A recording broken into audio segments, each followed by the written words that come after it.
There we go. At this time, please make sure you're all muted. Please feel free to put any questions for Danielle in the chat box during this presentation, and she will either try to get to them during the presentation or afterwards for sure. So Danielle, not only is she a member, but she's an entrepreneur, a philanthropist, an activist, a speaker, a writer. You say it, she's done it. She has worked with endless clients from large-scale corporations to smaller-scale nonprofits. She is the founder and CEO of Banter Inc. digital marketing agency, the president and co-founder of Capital Street Media, as well as director CMO of Thinking North. She also sits on the board of Holy Crap Brands and Project In Kind. There you go. Sounds like a lot when you say it all at once like that. It does. It does. All of those opportunities came from networking, just throwing it out there. So thanks, Tanya. Thanks very much. If we're ready, I'll get started. Okay, so I did want to prerequisite this. I know it was in the bio of the event, but I am from Vancouver. I moved to Toronto to build my businesses. I only knew one person who's actually the guy who did the play-by-play for like MMA on the Score network, super random sports industry connection. And just by showing up at as many events as I could over the years, some great, some not so great, I happily managed to build 3 fairly successful companies and just endless opportunities through the funnel in the greatest province in Canada of Ontario, which I am loving living in. And I love the city of Toronto, and I love living in the Durham region. So just want to throw that out there, that it's a true story. I only knew one person, and now lots of people. So hope you guys enjoy this, and there's some value takeaways. And yes, please feel free to ask questions. I don't know if Tanya's gonna maybe moderate. That would probably be easier, but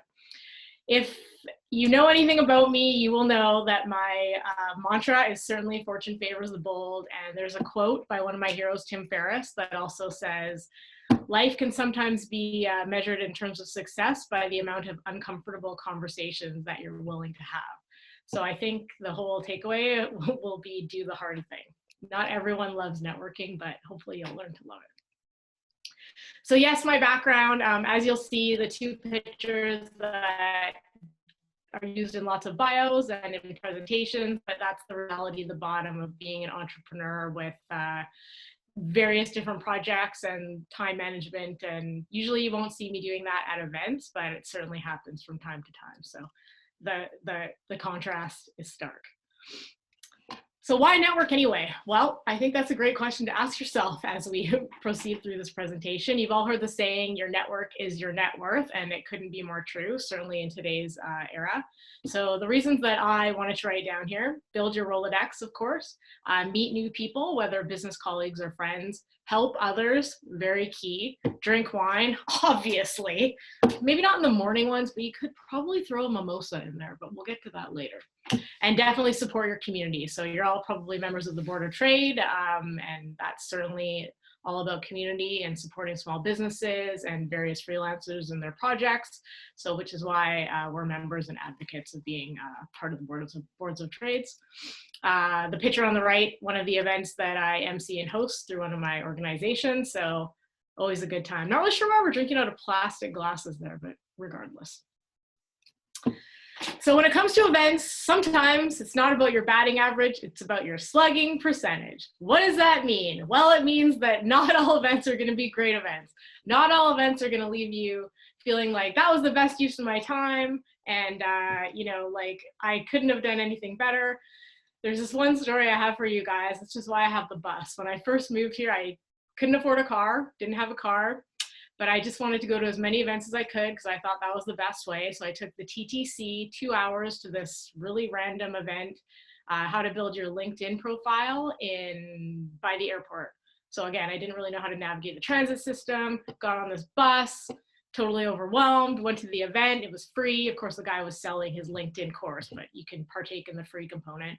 And he literally gave me like all these ideas on how to build out my LinkedIn profile. And I would like to say that LinkedIn plus networking is the reason that I am, we'll call it, happy with my network and happy with the way my companies are going. So you just gotta jump on that bus metaphorically and go to as many events as you can, I think. We'll touch on that later. Next cool, quick, funny story I have with the I Love Beer picture is that, again, when I first moved here, I went to an event on Valentine's Day, not really thinking of what that meant, but regardless, I did go. And yes, there were certainly people trying to meet their significant other or friend, we'll call it. I did not go for that reason. The food was terrible. The venue was terrible. The music was terrible, but I did happen to meet some people that were also from Vancouver and had just moved to Toronto, and I'm still friends with those people. So again, showing up is key no matter what the circumstances. And yeah, I'm a wine drinker, and I don't even think they had wine. They only had beer. So the beer and the Valentine's Day, just got to do it. So before, of course, you go to the events, I think it's important to take a minute to think about what's your why. So I'm a big fan of Simon Sinek. He has a great book, Start With Why. And I think I ask myself these questions quite often. I feel like I know now, but of course it's always evolving. So what is your purpose, cause, or belief? Like, you know, what do you care about? Why does your company exist, or your brand, or what are you doing? What's the reason it exists, what you're doing? Why do you get out of bed? So what's like the motivating factor that gets you to jump out of bed? I know that for the last 5-6 years since I've had my companies, not every day is a great day, but every day I'm excited to get out of bed and I don't dread it. Like I know a lot of people dread, I have a lot of friends on Sunday night and they're like, I don't want to go to work on Monday. So, you know, why do you get out of bed? And then again, why should anyone care? So I sort of ask myself these to prep myself for how the conversations are going to go. And it really helps. And the big one, of course, is who are you helping? So keep that in mind, especially when it comes to networking events. Like, how can I go in there into the room and try to help someone? It'll totally change the mind shift dynamic versus how can I get a bunch out of this event? So, and what's your ideal outcome? So I want to talk about COVID. This presentation is built for, yes, some tips and tricks for how we're all operating and doing business right now. But most of it is about post-COVID because I do really want to get back to the in-person events. Talked to Tanya about it this morning. We're cautiously optimistic. It's going to happen in 2021. So yes, there's going to be the opportunity to do some in-person events at some point. I'm sure you guys have seen this. I don't know if you've seen this picture. I'm sure you see variations of it. Every video call, this is what people are doing. And it's not always the pizza boxes and things like that. But yeah, I mean, sometimes when you're doing these virtual events or virtual video calls, it can be a little bit exhausting. But you know, we're all doing the best we can right now. You have probably been on calls where sometimes the other person or yourself, you know, the devil is in the details of the setup. Right now, mine is with natural light and a lamp, just because it's not as bright as it has been the last few days. And I have my picture in the back. I did have, in all disclosure, a Montreal Canadiens picture up there because I'm a Habs fan. I took it down out of diplomacy that we're in the province of Ontario. So hopefully you guys get some laughs out of that. But the devil's in the details. So I just put this picture up because he's obviously taken a little bit of time to go into his setup. So good lighting, good sound. Ideally, you're not doing your Zoom calls from in bed, but you know, it's happened. Dogs, question mark. I was on a call the other day and my basset hounds were running around on the stairwell and I knew that people heard them. So I'm like, you guys want to meet my dogs? And it was a nice little icebreaker. So I think don't sweat it. If the dogs are barking or the dogs and you want to throw them on the shot, I think it can be lighten it up a little bit because sometimes these meetings, like I said, can be a little bit emotionally exhausting. It is really important to try to force a smile if you need to, or potentially your coffee wasn't strong enough. I was telling Tanya I did a 7 a.m. on-camera interview this morning, and that one was a little bit tough because you don't really want, I don't necessarily operate at my best quite right on the dot at 7 a.m. So I had to sort of generate that energy. But then once I got on camera and I was chatting with the person, then, you know, you start to get into the flow and it helps a little bit. But you got to force that smile if needed. Nobody really wants to be at an event or at a virtual event when the person's kind of like this, a little bit monotone. It's not really the best energy. So force it if needed, have an espresso shot, and sort of bring your best self whenever possible. And yeah, lighten it up. So if you want to crack some jokes like my probably inappropriate Montreal Canadiens joke, I think that's just totally fine. And I'm always impressed when people can sort of break the ice that way and keep it a little lighter. I don't know if you guys have been on events, you probably have, where breakout rooms, and so you sort of, sometimes you end up in the same room as the person you've already been with. I just use it as a chance to sort of either make a joke with that person or try to get to know them better, or even sometimes if I'm really on it, which isn't all the time, but I'll say, and did you know that, you know, Matt is also in marketing and he does X? And I'll kind of give him a funny intro or something like that. You know, we go way back. We met in the last breakout room. So I think that if you can go off the cuff a little bit and don't make it awkward, like you're in the same room with the same people every time, I think that also helps.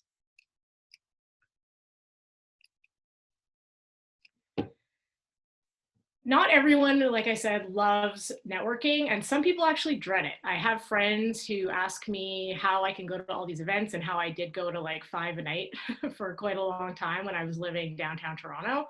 I came up with some cool ideas, because when you sometimes walk into a room and you don't know anybody, like that's why the Board of Trade is so great, because we get to know people, and it's you start to steward those relationships with people. I think that it can be like a bit of a comfort zone thing, and then you get to know who you can introduce to who, and I'll get to that a little bit later, being the connector. But some ideas I came up with were how to just get more involved in the event, so it takes the pressure off you walking into the room where you might not know everybody. And if you can volunteer, maybe for the registration booth, or helping with event coordination, even the setup, run and get the coffee. Maybe you're an aspiring photographer and you want to bring your camera, like that's my husband down there volunteering at one of our events on Bay Street.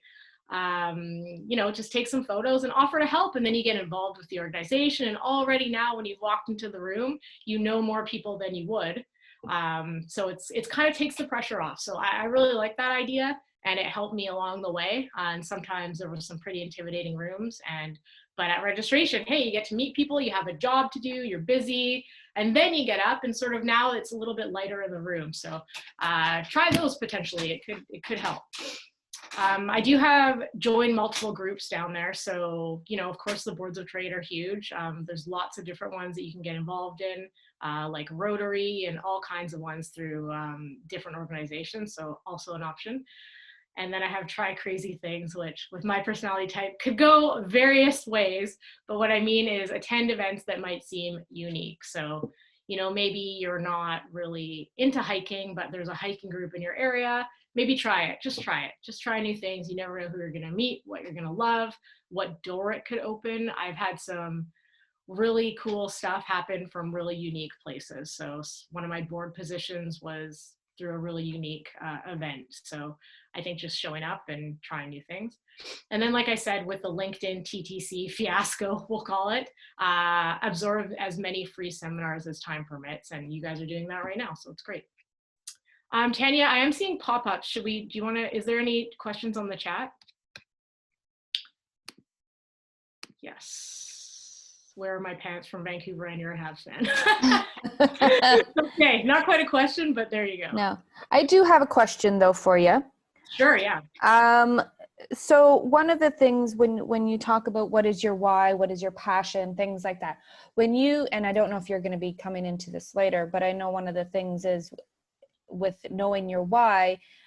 So how do you introduce yourself to somebody you've never met before? You have like 30 seconds basically to introduce yourself so that they will be interested in you and want to know more about you. Okay, so I do get to that. I figured you did, sorry. Yeah, no, it's okay. It's a good question. So first impressions, clothes, shoes, like, I don't know how you guys feel, but I am not a big fan of dressing up. So I have to force myself to put the time into thinking about what I'm going to wear. And tragically, I can't wear my Habs hat all the time. So I have to put on like a business casual outfit. So I do try to plan that the night before or the day before so that I'm not like rushing and stressed out for the event. Because for me, it's not about talking to people. It's not about introducing myself. It's not about any of that. It's about, like, in total transparency, like, what am I going to wear? I really hate that part. So I try to know the audience and sector and get as much background as I can. For example, if it's a tech event or a startup event, I don't necessarily need to wear my like super nice suit and a pair of heels. I can get away with something more casual. So that really helps me. And then when you meet someone, you're always introducing with your business card or a LinkedIn QR code for connection. So it just depends on the event. So for a tech event, I would definitely use a LinkedIn QR code versus a business card, because those guys are going to lose it in 10 seconds. For the ladies, I had to put the slide out, and it might get some mockery, but I don't care because it's so true. When you're wearing a dress and you're holding a glass of wine and you've got your purse and you're wearing heels, it is really hard to introduce yourself in a really slick way. So, you know, you want to portray confidence and you want to portray like, here I am, world. It's really difficult. So I have some tricks, which are only have the amount of business cards in a smaller purse that goes over your shoulder. I found that that's really effective, and have them accessible so you can just grab one, because honestly, it's the hardest thing. Purse, wine, business cards, you look a little frazzled if you're rooting around. So have your business cards handy and invest in a good pair of heels, because I finally did that after a long, long time, and it made a big difference. So sorry guys, but I had to throw that slide in there. Okay, so here's Titania's question upon arrival. So here are my tricks that really worked for me. When I get there, I go greet the host or organization. Usually they're talking to somebody else, but I wait my turn and I make sure that I introduce myself, and I'll get to how. Thank them for hosting the event, and offer to help if you can, or if you think that it's needed, or if you think it's appropriate to do so. And then potentially ask them if they know anyone that you should or could meet, because that might open up a door that right away they're going to, oh, you're in marketing. Oh, you know who I heard needs, you know, video work? Here's this person. So I would take the time to do that if and when you can. And then of course, mix and mingle. So the way I introduce myself is of course just like, yes, hi, I'm Danielle, but I never say, what do you do? If you catch me saying, what do you do in an event, tell me that I owe you a drink, because I really try to get away from the what do you do and then make people say the same thing over and over and over. It's like, what's your story? Or what are you most passionate about? Or what gets you out of bed in the morning? And it's a little bit of a, again, bold opening. And there's been so many different variations of this, I can't even tell you. And it just makes people stop. It's like you break up the monotony of the what do you do? And people are like, oh, wow. Or like, you know, I've done some crazy things like, who would play you in a movie? So it just depends on how comfortable you are with being like potentially known as the unique one at the event, let's generously call it, but just try new things and stuff like that. And I think like most people will appreciate it. So I have some do's and don'ts. So don't lose focus on the person you're chatting with. So you've all probably been in a position where you're not really, you know, it's not really the right fit. There's only a certain amount of time at the event, and you need to potentially go meet other people. If you're kind of looking like this and trying to like get away from the conversation, they'll most likely know, and it can be perceived as hurtful. So just be mindful not to do that.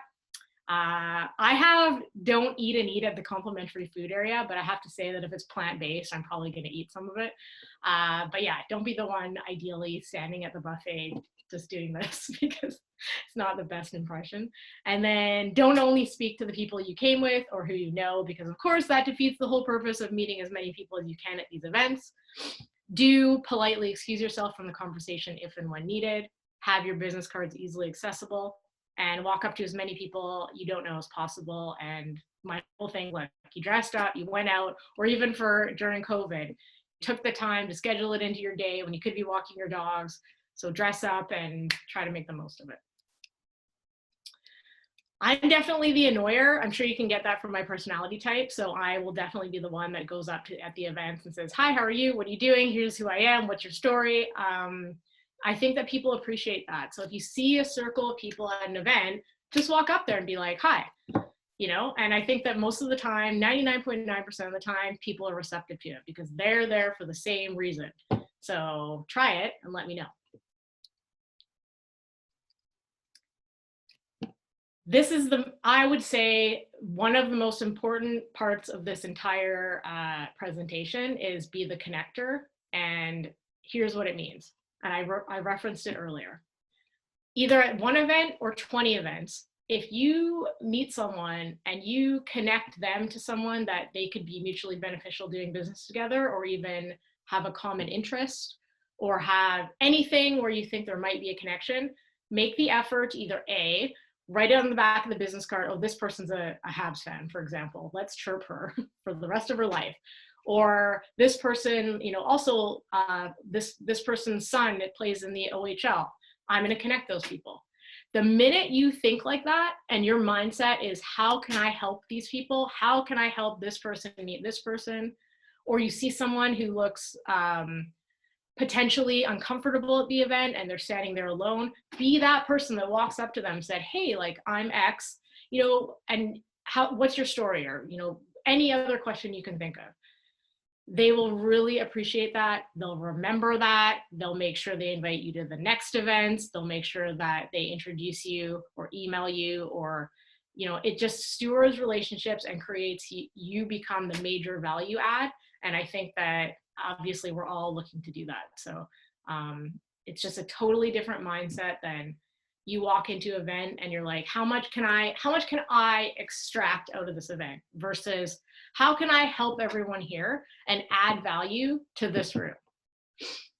And also that tip about writing things on the back of business cards. Okay, sidebar. It can be hard to do that stealthily. I've been caught once or twice. What are you doing?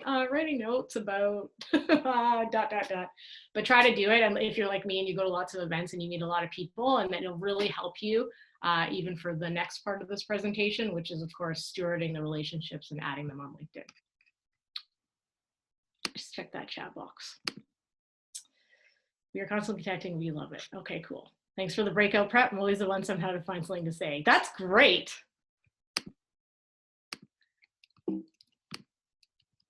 Okay, so post-event. So you've done all the work, whether it's virtual or in person soon.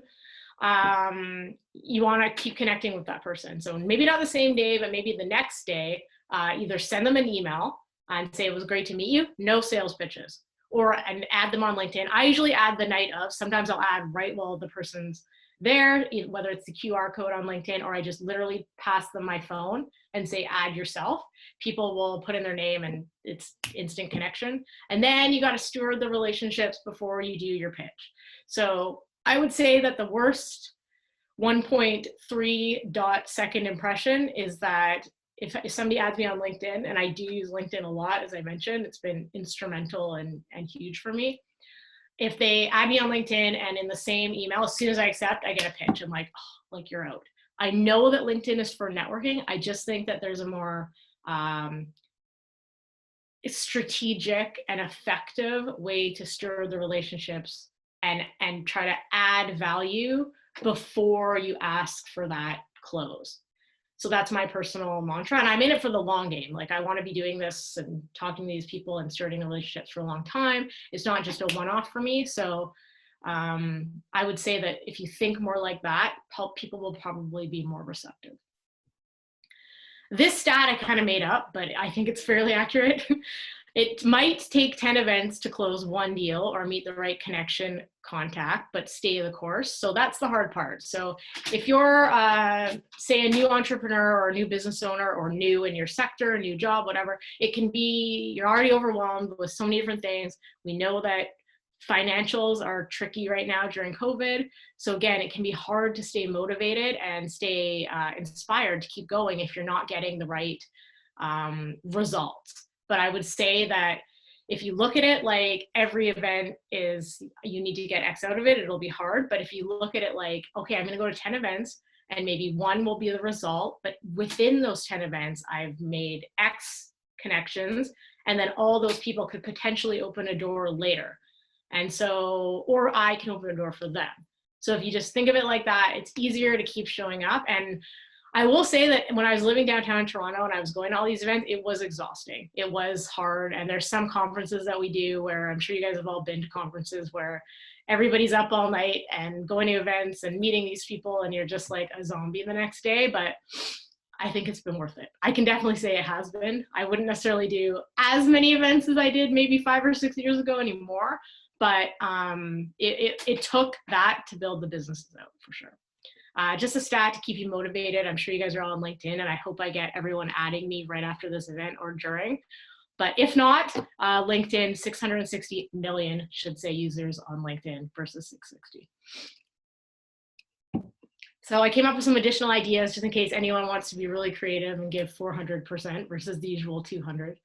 Host your own event. I tried it during COVID. We all went golfing. I'm a terrible golfer. It was fun. Created a lot of laughs, really stewarded those relationships for sure. Like I would way more comfortable with those CEOs than I would have been if I hadn't had that golf game. And you got to be like a little bit like laugh at yourself. Like I had no preconceived notions I was going to go and, you know, play on the LPGA. I knew it. I joked about it. And then in response, I mean, yeah, they chirped me a little bit and it's fine. But, you know, they respected the fact that I showed up and tried to golf with them, even though they're all significantly better than me. So I think try hosting your own event. Why not? I mean, if you can do a wine in it, all the better. So I round up people for activities, golf, dinner parties, depending on what your region allows. And attend other events outside business networking, like I alluded to the hiking one. I do that. I try to do those events wherever I am in the world, whether I'm on a business trip to New York, I just go to a cannabis event, like whatever it is, I try to go to the events, even if I'm on vacation, actually. And ask friends, family, colleagues if they know of any connections you could be introed to is a great way to build up your Rolodex. You'd be amazing how many people just don't ask. So when you do start asking, people are like, oh yeah, I mean, I'll introduce you to this person. I didn't even think about it. And here's one I like. Boldly send an email such as, hello friends, insert witty opening. I'm looking to network and meet like-minded individuals. Please invite me to X. So, you know, like I'm the person that if like, for example, Tanya's like, oh, we're gonna have a Christmas bonfire. Like my next question would have been like, so am I invited? And like, it's like funny. And of course I'm being somewhat facetious, but you'd be amazing how many people are like, oh yeah, okay, sure, come by. So I think that just being that annoyer does have its benefits. I put some resources in here in case anyone's interested, because time is our greatest asset and most people don't have any. I listened to Axios Today, which is US based, but they do cover like the big news topics all in 10 minutes. And I just love their like being at a breakfast table with your smartest friends line. It's the best one. And then to stay, let's call it happy, for lack of a better word, the Happiness Lab with Dr. Laurie Santos is a really, really fantastic podcast. She also teaches this complimentary course at Yale called The Science of Wellbeing that I took and was fabulous because, let's be honest, being in business during COVID is hard, and those two, the podcast and the course, made it easier. Blogs, I like the story of telling. Bernadette always reminds you to fall back on your why and focus on storytelling versus like the direct sales pitch. Tell the story of your business, your brand, who you are, definitely at events as much as you can. And I think it resonates with people. And then Seth, the marketer, Seth Godin. He has a daily blog. It's a lot sometimes, so you feel free to unsubscribe to him, then resubscribe if you need it, or just go to his website and read it when you feel like it. And then two of my favorite books, I mentioned Simon Sinek's Start With Why, and then Tim Ferriss's 4-Hour Workweek. There's another one called The Art of Nonconformity by Chris Guillebeau, and all of them are very focused on, yes, networking, building your Rolodex, connecting with people, helping others, but they're also a little bit on the nonconformist side of the entrepreneurial spectrum, we'll call it. So they focus more on like design your perfect day and lifestyle design and what to do with your time versus how can I make X millions of dollars and retire and live on a yacht. So it's more like lifestyle design for today versus like work, and then retire. So just the options are there for the writers. And that's it. So I kept it short and sweet. Hopefully you guys at least laughed once. And yeah, if anybody has any questions or comments or stories, Tanya, if we have time, I would love to hear some. Yeah. So I have a few comments. That was great. It's nice to put a little bit of humor into networking. Definitely, people go into networking events and they're so rigid, and I liked definitely liked how you brought up, don't stick with the people that you came with. That's not why you're there. Definitely use the host. We're a host for a reason, and most times we know 90% of the people that are at these events. So come up to us and ask us who you should be talking to, who you should be introduced to, have those conversations. Even now, like I'm constantly having, Zoom conversations or team conversations with members, and they're like, oh, I'm just, I'm having some issues with my social media. And right off the bat, in my mind, I've got, okay, well, I know 3 people that you can call tomorrow. Right. Right. Or there's those little connections as well, right? I'm thinking about doing some advertising. Well, are you looking at paper or radio? Well, you know what? Why don't you have a call with Wendy, because she does radio and she may be able to help you and let you know if radio is the way you should go. Use the board of trade for definitely that connector, which, because that's, that is our why, That's I fantastic. guess. Why? Yeah. Right. That's our why. We get up every morning to connect businesses, to help the businesses to do whatever they want and not have to kind of go through the yellow pages to find a random social media person that just happens to start with A. Right. What do you think about like the percentage of people who enjoy networking versus not? Because I've been at quite a few of your events and everybody seems to be pretty like, happy. Like Yeah. they're enjoying the process. I think you guys really set that tone. Yeah. Um, Yeah. but I've been to lots where it's not like that. Yeah. And I think the thing with us too is that we try to keep it casual, right? And Clarington it's a different, if it's a different world. Like people actually like each other, which helps. A lot of people know each other, and they're using a lot of these networking events not necessarily to network for the first time, but sometimes just to reconnect. And I think that's a big thing as well. And, like I see Patty Lynn kind of shaking her head. Patty Lynn's been around for a long time. I'm going to use in my quotes. So she doesn't necessarily have to, and I say this lightly, she doesn't necessarily have to come to an event to find new business. But maybe it's to reconnect with those people that she's met before. And it's a different kind, right? Like it's not necessarily always about the startup. It's about the, shoot, I haven't been around for a bit, so you know what, I haven't seen Wendy for a while. I'm going to come to one of these events because I know Wendy's great, and she comes and maybe we can have a conversation about how we can move our business forward. But yeah, I've been to other events as well, and it's you go, you sit, it's you talk to the people at your table, and you hope to talk to other people, and it's a different breed out in Clarington. I don't know. Durham region. Right? It's different. So I don't know if anybody else has any questions. I've just kind of made some notes. I would love to know if anybody has any thoughts on the introduction part, because I know that I'm, bold in asking like, what's your story? What do you do? But does anybody have like, versus what do you do? Does anybody have any feedback on that? Like, do you think that's like a feasible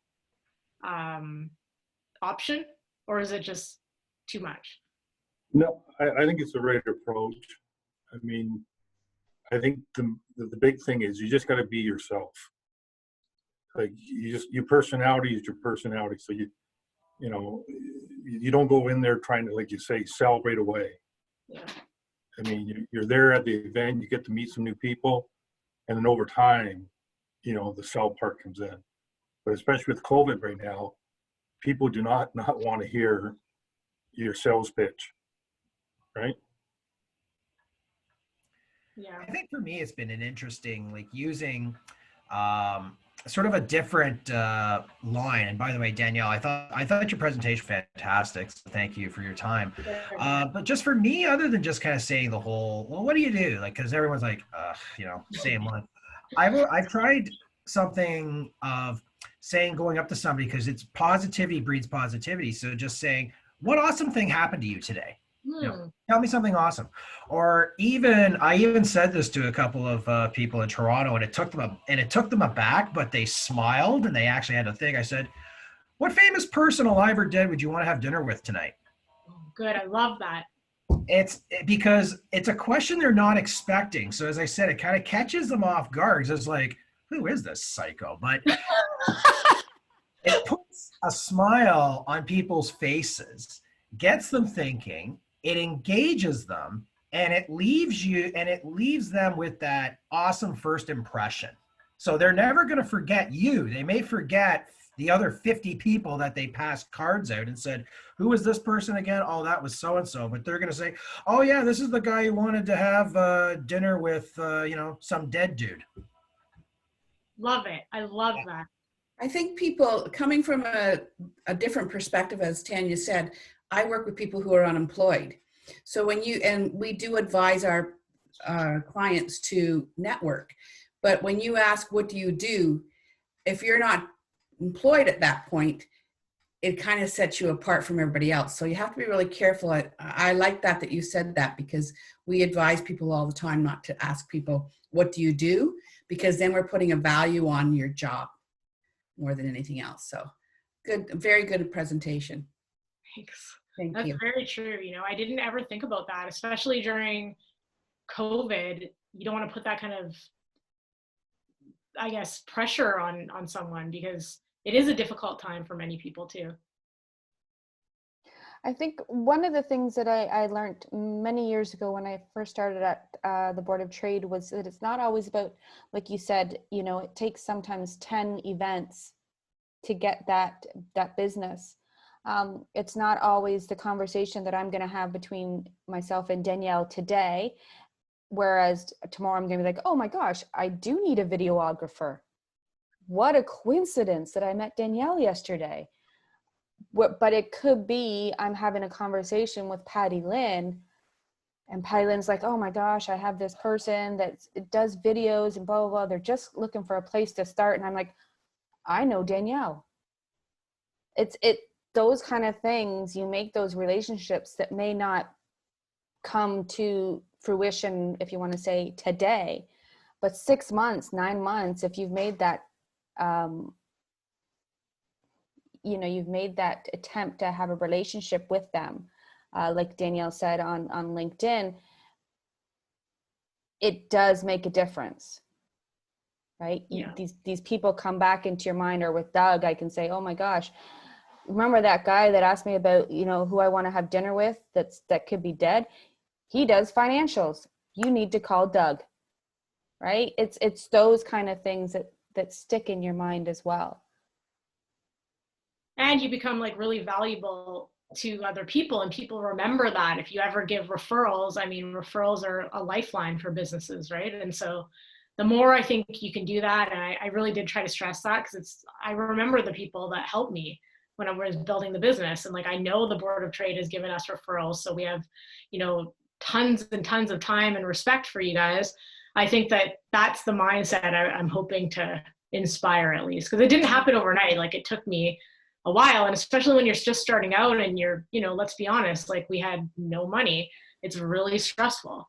And so just it's harder to focus on that at that time. But I think if you still do, it'll snowball faster than it would if you go about it the opposite way. Mm-hmm. Yeah. And people buy from people. Yeah. Right? People, there's, CPAs, there's all kinds of CPAs in the Durham region. Right? They're going to probably buy from somebody that they trust and they know. Definitely. There's Angie Darling, and she kind of snuck in here.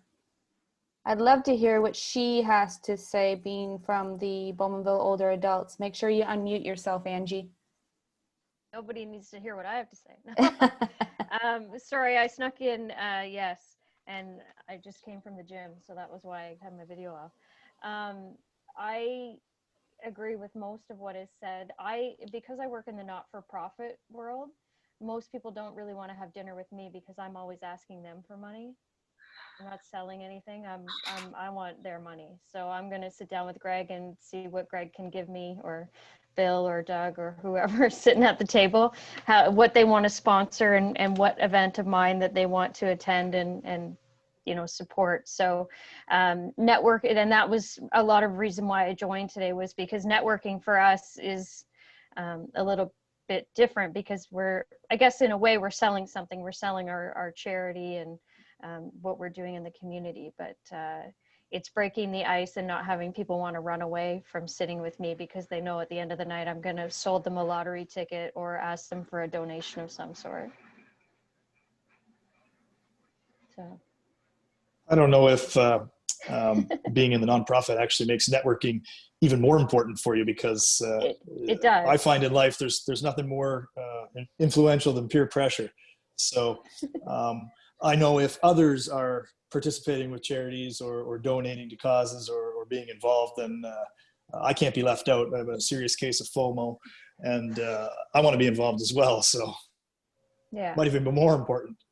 Yeah, and I mean, and I think it goes back to what Tanya said. Clarington is a bit different. I mean, I've worked in Toronto, I've worked in Clarington, I've worked in other small municipalities, and we do get it. It seems to be a lot easier here to get support, and maybe it's because of exactly what you said, Greg, that if one person's doing it, everybody else wants to be doing it too, which we're super blessed by that.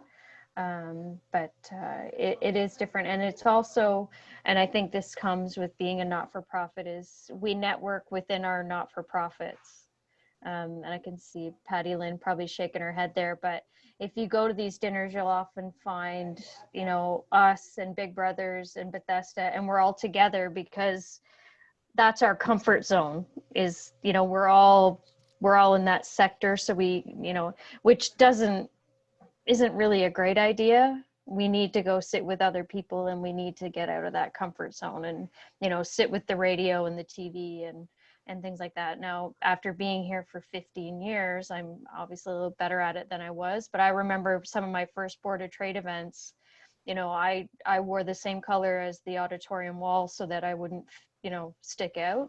Now I'm out there and loud and obnoxious, probably a little bit more like Danielle, but so I can't wait to see you at an event. yeah, well, when this is over, I'm gonna go sport an elf costume and stand on the front lawn for a photo op. So I'm out there. If that's out there enough for you, Danielle, I'm in. I love it. That's great. That's great. I'd love to, so everybody here I know, and I appreciate everybody coming, but there is one person I do not know, Carwin. So I would love to know a little bit about maybe what he does, as well as how he's finding networking through COVID, and if he's got any input. Hi everyone. Thanks for that. Well, I moved to Canada only 2 years. I used to be a mayor in Guyana and a businessman. So I came here and I've been looking for opportunities. I realized that within my field of study, it's been difficult to get certain opportunities. So I started to do just this, network and get involved. And I realized the more I network, the more I find my comfort zone, and the more I link with persons who didn't realize that I could have been this beneficial. So I recently started my business. I'm in Pickering at the moment, soon to move. In fact, I was looking for a house to buy in Clarington. I decided then to purchase one in Whitby.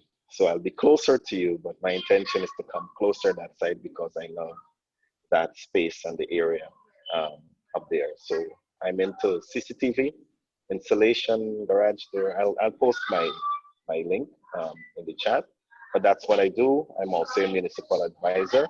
I've been advising municipalities and young business groups like in Guyana, etc. So that's what I do. That's great. So as soon as I'm talking, or as I'm listening to Speak Carwin, and I see Greg here on my little picture taking notes, Greg would be somebody I would automatically say, Carwin, you know what, you should call Greg. Greg's been in Clarington for quite some while. You know, he knows a lot of people. He might be one of those people that you could have that conversation with, that could make some connections for you.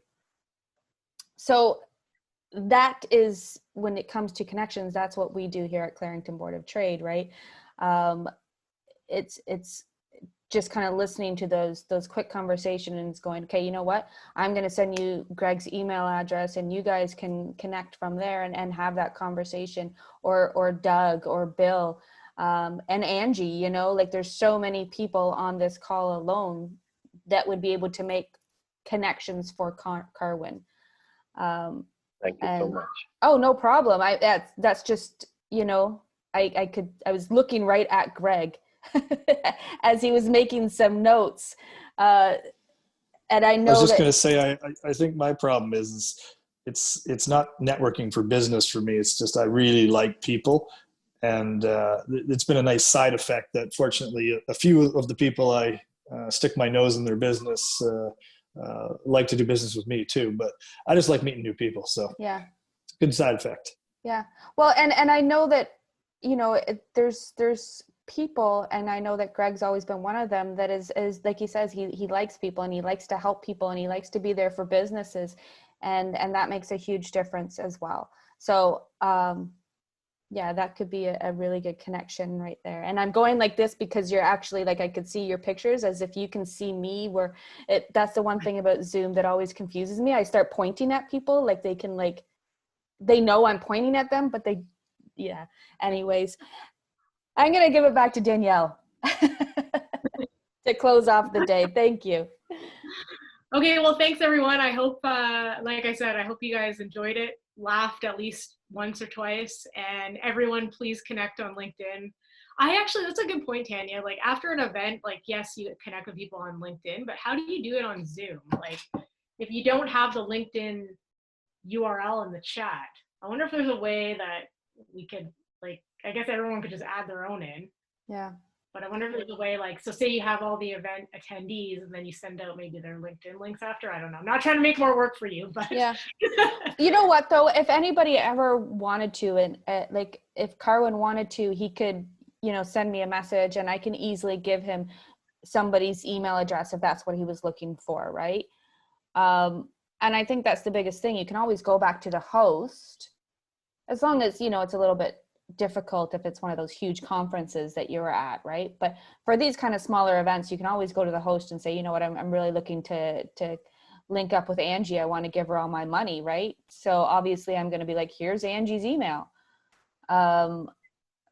So yeah, I think there's still ways that you can always do it. It just might not be the right to the LinkedIn area.